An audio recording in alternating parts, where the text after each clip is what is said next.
Fala, rapaziada, tudo bem? Eu não sei se você está sabendo, mas aconteceu agora, do dia 6 ao dia 9 de fevereiro de 2024, o International Stroke Conference. Talvez seja o principal congresso de discussão da ciência e o tratamento das doenças cerebrovasculares e da saúde do cérebro. E ele aconteceu em Phoenix, no Arizona, nos Estados Unidos. E esse é um congresso que ele é muito importante para quem gosta das doenças cerebrovasculares. Mas por que, Igor?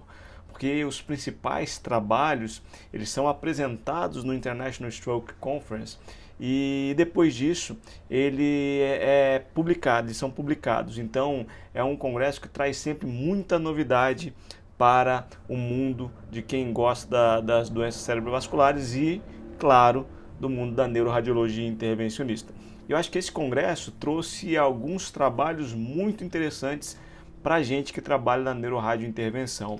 E eu vou fazer uma série de vídeos aqui para a gente tratar sobre alguns desses trabalhos.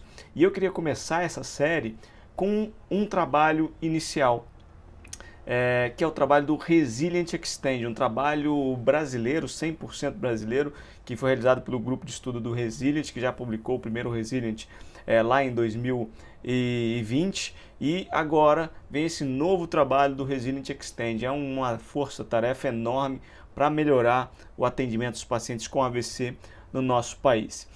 Então vamos lá, vamos discutir um pouquinho do Resilient Extend, que os dados foram apresentados esse ano agora, de 6 a 9 de fevereiro, no International Stroke Conference.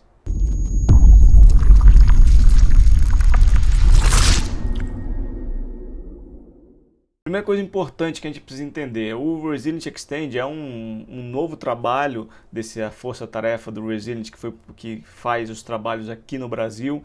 Ele é liderado pelo professor Raul Gomes Nogueira, brasileiro que mora nos Estados Unidos, um dos principais nomes do tratamento do AVC isquêmico, e também pela doutora professora Sheila Martins, que é o co-PI do Resilient Extend. E, além disso, o Resilient Extend englobou inúmeros centros que tratam AVC e que realizam a trombectomia mecânica no nosso país. Qual que é a importância que a gente precisa saber do Resilient Extend? O primeiro passo importante é que ele foi realizado no sistema público de saúde do nosso país. E lembrando sempre que a mesma ideia do Resilient é que os trabalhos previamente publicados foram realizados em países desenvolvidos. E aqui nós estamos falando de um país em desenvolvimento. E se nós formos olhar para trás e lembrarmos, o RTPA, o tratamento trombolítico, ele demorou quase 17 anos para ser incorporado ao sistema público de saúde no Brasil. Você fala, nossa, isso é muito tempo. Mas se nós olharmos no grupo BRICS, aquele grupo que engloba o Brasil, a Rússia, a Índia e a África do Sul, o Brasil foi o primeiro a incorporar o trombolítico no tratamento dos pacientes com AVC isquêmico. Então, é um cenário ruim, mas dentro dos BRICS foi o primeiro a ser realizado. Então, mas é algo que a gente precisa melhorar muito. Então, a ideia desse grupo do Resilient é que a trombectomia mecânica não leve todo esse tempo para ser incorporada. Isso já vem surtindo muito efeito, como a gente já viu no final do ano passado e no início desse ano de 2024, a incorporação pelo Ministério da Saúde da trombectomia mecânica no sistema público do Brasil. Então já foi um passo, uma vitória enorme para todos esses médicos que se dedicam para a realização e a incorporação e um melhor tratamento dos pacientes com AVC isquêmico. E o que a gente precisa saber, então, sobre esse grupo do Resilient? A ideia inicial disso é que a gente seja, na verdade, o que nós chamamos de um acelerador para que a trombectomia seja incorporada para os pacientes que sofram um AVC isquêmico. Então, se a gente olhar o Resilient inicial, ele incorporou aqueles pacientes de 0 a 8 horas do início de sintomas, e ele foi altamente positivo para esse grupo. E ele teve, então, essa necessidade, que os demais trabalhos foram em países desenvolvidos, como nós já falamos. Mas há algumas diferenças se nós olharmos os resultados dos Resilient para os demais trabalhos. Então, se você pensar, o estudo Resilient ele mostrou uma mortalidade muito maior se comparado com os demais estudos da trombectomia mecânica no país em desenvolvimento. E isso já surge e já demonstra uma diferença populacional importante que nós sempre temos que levar em conta quando nós avaliamos os pacientes de países em desenvolvimento. Então, diferente se você olhar o estudo Hermes, que compilou todos os trabalhos da trombectomia mecânica nos países em desenvolvimento, ele mostrou que quanto mais idoso o paciente, maior seria o benefício. Mas isso não foi verdadeiro no estudo Resilient. Ele mostrou que os pacientes mais idosos, e a gente vai abordar isso um pouquinho mais à frente, eles não têm um benefício tão grande assim como foi demonstrado no estudo Hermes. E outro ponto muito interessante agora do Resilient Extend é que ele talvez seja o primeiro estudo que venha a demonstrar a possibilidade de utilização de tomografia sem contraste e angiotomografia para a seleção de pacientes entre 8 e 24 horas, ou seja, na janela estendida. Se você lembrar, os estudos Diffuse 3 e o estudo Dawn, eles randomizaram os pacientes utilizando imagem avançada, ressonância ou tomoperfusão. E aqui o Resilient Extend vem mudando um pouco esse paradigma para mostrar então a utilização de tomografia de crânio sem contraste e a angiotomografia para esses pacientes que são randomizados no estudo Resilient.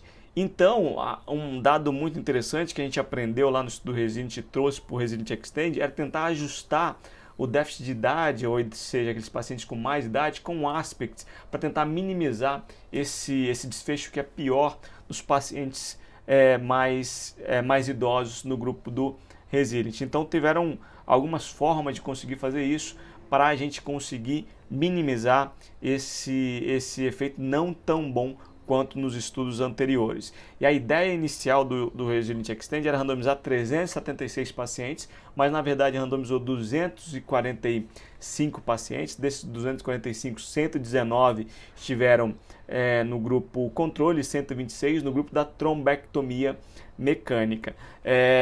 A média de tratamento, de tempo para o tratamento, foi de 12 horas do início dos sintomas. Então, mostra que foi entre a janela tardia de 8 a 24 horas do início dos sintomas desses pacientes.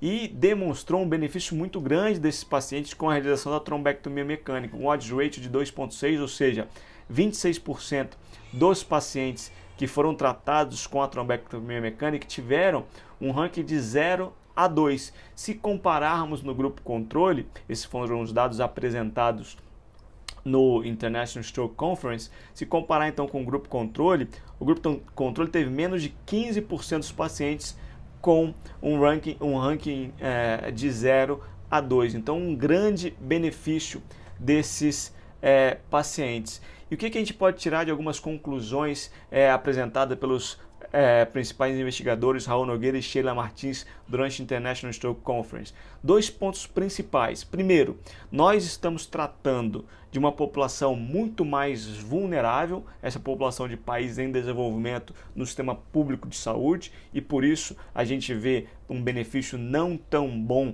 na população mais idosa quando comparado aos trabalhos anteriores. Então isso tem que ser levado em conta quando a gente faz um tratamento no país em desenvolvimento. E além disso, eu acho que talvez o ponto mais importante é que o estudo Resilient ele demonstrou a possibilidade de seleção desses doentes com o exame de imagem, sendo a tomografia de crânio sem contraste e a angiotomografia, mostrando um benefício de 26% com um ranking scale de 0 a 2 nos pacientes tratados com a trombectomia mecânica. Então, melhorando então assim a seleção desses pacientes, não sendo uma possibilidade a não realização de imagem avançada. Isso é muito importante porque nós estamos falando dos pacientes do sistema público de saúde do nosso país e nem sempre vai estar disponível o exame avançado, e então isso aumenta a população que pode ser tratada pela trombectomia mecânica, aumentando essa população, vai aumentar o benefício desse tratamento para os pacientes nessa doença entre 8 e 24 horas do início dos sintomas. Então, nós podemos ver que a população é uma população diferente dos demais trabalhos e a seleção também ela é um pouco diferente. E nós vimos que há, então, esse efeito de tratamento também nesse grupo de 8 a 24 horas que está presente no grupo no estudo Resilient Extend.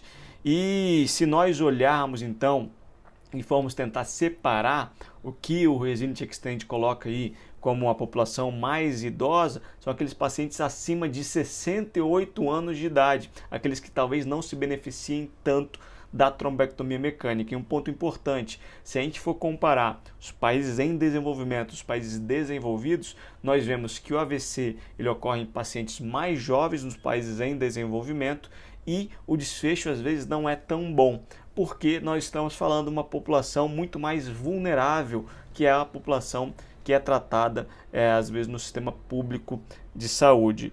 E eu acho que as conclusões principais, eu acho que talvez a principal conclusão do Resilient Extend é que sim, nós podemos selecionar os pacientes na janela estendida entre 8 e 24 horas com o exame de imagem não avançado, tomografia de crânio sem contraste e a angiotomografia para indicar os pacientes para a trombectomia mecânica. E talvez o Resilient Extend venha mudar o paradigma dos guidelines que já foram publicados, mostrando a necessidade de exame de imagem avançado. Então vamos aguardar duas coisas aí que virão nos próximos meses. Primeiro, a publicação para a gente ver os números corretos, analisar o trabalho Resilient Extend que foi feito e se isso vai impactar na mudança dos guidelines, possibilitando assim o tratamento com exame de imagem não avançado dos pacientes em janela estendida de 8 a 24 horas, que são dados muito importantes que a gente pode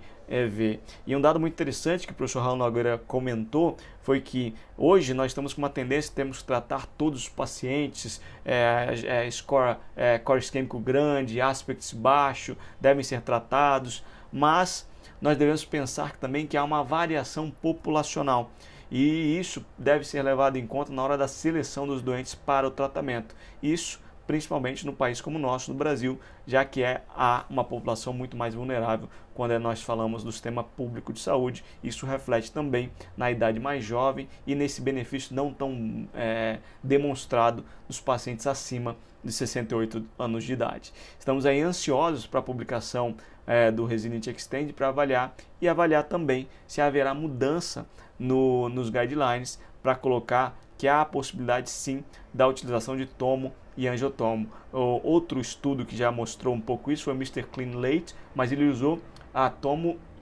e a angiotomo e colaterais, utilizando a tomografia e a angiotomografia também para selecionar esses pacientes, tá certo? Espero que você tenha curtido muito esse vídeo. Não deixe de curtir, encaminhar para quem você acha que também vai gostar desse vídeo. Fique ligado que logo mais nós vamos publicar, eu vou publicar mais vídeos sobre esses artigos interessantes que foram publicados, que foram apresentados os resultados do International Stroke Conference 2024, que aconteceu de 6 a 9 de fevereiro em Phoenix, no Arizona, nos Estados Unidos. Um grande abraço e fiquem com Deus.